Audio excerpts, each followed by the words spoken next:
Phillip, I know you guys have done a good job this year of keeping your kind of 1-0 every week approach. Now we're kind of getting into crunch time with some huge games on the horizon. How do you guys as a team and you as a leader, like, how do you guys keep things loose to prevent that oncoming pressure from soaking in?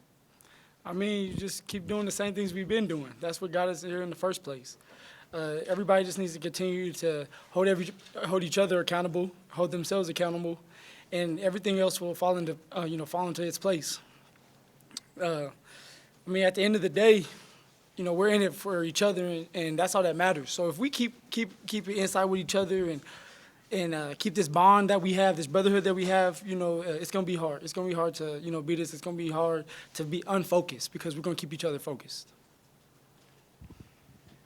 Is it difficult not to look ahead at the two final home games? It's not difficult because we just need to focus on one game at a time. So we just say we stay one game at a time, play Colorado football. It's Arizona week, and you get a lot of hype about the games coming up. That you're looking past Arizona, but Arizona's a good physical team, and we're playing them at their home. So we need to just keep focused on the task in hand, and that's playing Arizona this week.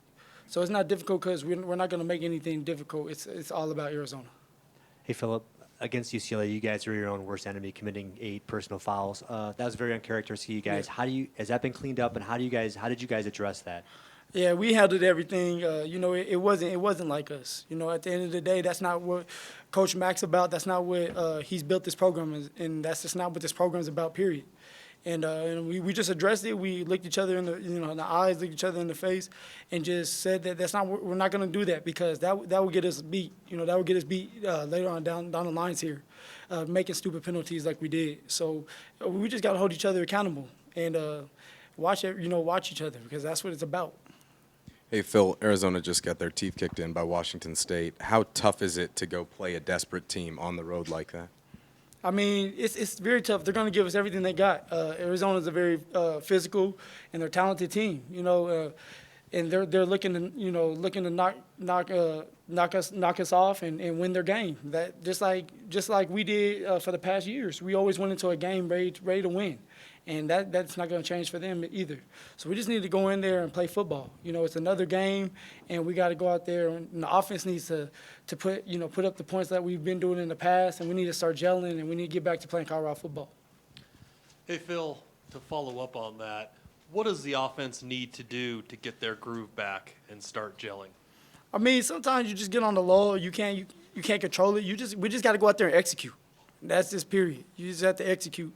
I mean, our defense is playing phenomenal right now, and we just need to take pressure off them by moving the ball. And it's about getting that first down and just keeping drives alive. When we do that, then we'll score. Phil, you had significant receiving yards as well as rushing yards. What was going on that made that possible? Was it what the defense was giving? Yeah. What evolved in the offense that you were able to contribute that way? I mean, it was pretty much what the defense was giving us. The defense wasn't trying to have our receivers go deep on them and stuff. That they were trying to, they had us doubled up and doubled up a lot of time during the game. So we kind of took what they gave us, and a lot of times they left me open, and I was able to, because Steph was able to find me, and that's just it. Of course we want to be able to move the ball downfield to our receivers. That's the goal all the time. But sometimes when you're playing double coverage, it can be tough. And then once you get it, yeah. make it happen. Once you just got to get, you got to make it happen. Once you get the ball in your hands, you got to make a play because that's what everybody's expecting. All your brothers are expecting you to make that play. So for me, I just need to continue to make plays, probably make bigger plays than I did in that game.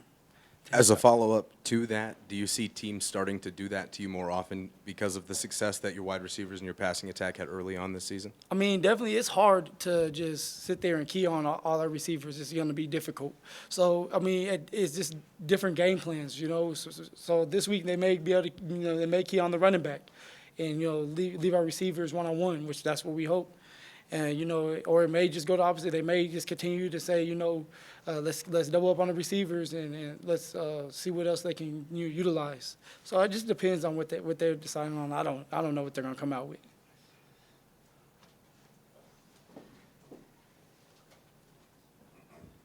Phillip, you talked about accountability earlier as it related to the personal fouls and the general nature in which you guys played or didn't play against UCLA. Does that accountability come from coaches, or is that self-policing within the program? Can you give us a sense how that works? I mean, our coaches are doing a great job. That's not Coach Mack's character right there that we shown that Saturday. I mean, it comes down to the captains. Honestly, it comes down to the captains of our team, and that's myself, Cepho, George, Jeremy. I mean, the people that they elected for us, our own players elected. We gotta be able to handle that, and that falls on us. So we gotta go back, which we have, and it's not gonna happen again. So. People ain't got to worry about that, and we just got to continue to play Colorado football.